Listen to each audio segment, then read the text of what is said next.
Исәнмесез балалар. Бүген дәрестә эшпошмаклар тигезлегенең 3нче билгесе белән танышырбыз. Теорема.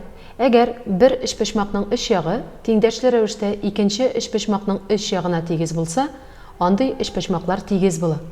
Теорема буенча безгә нәрсә бирелгән һәм нәрсәне исбатларга кирәк? Безгә ABC һәм A1, B1, C1 эшпошмаклары бирелгән.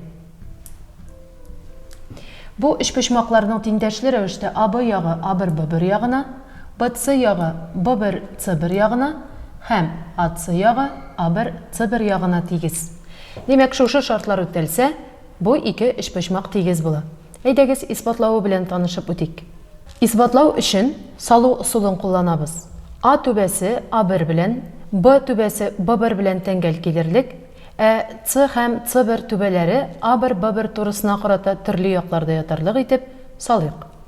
Монда өч очрак булуы мөмкин. Беренчесе, C1 C нуры A1, C1, B1 почмагының эченнән үтә. Икенче очрак, C1 C нуры бу почмакның бер ягы белән тәңгәл килә.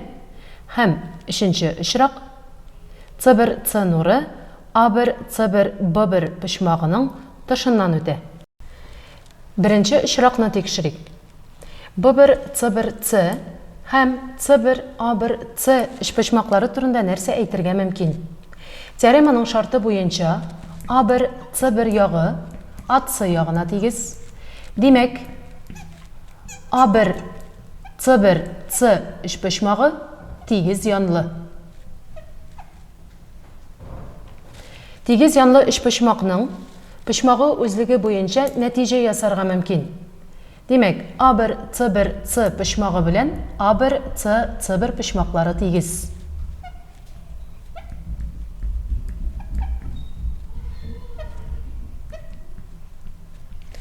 Шулай ук C1, B1, C эшпошмагы тигез янлы. Чөнки теореманың шарты буенча C1, B1 ягы BC ягына тигез. Демәк, эшпошмак B1, C1, C тигез янлы.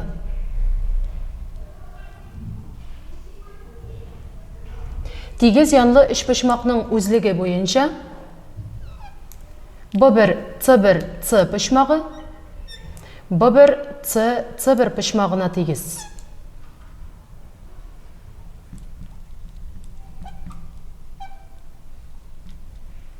Беренче һәм икенче тигезлекләрдән нинди нәтиҗә ясарга мөмкин соң? Димәк, теореманың шарты буенча B1, C1 ягы BC ягына тигез булды. A1, C1 ягы AC ягына тигез булды. Һәм исбатлау буенча C1 почмагы C почмагына тигез булды. Демәк, эшпошмаклар тигезлегенең беренче билгесе буенча бу ике эшпошмак тигез.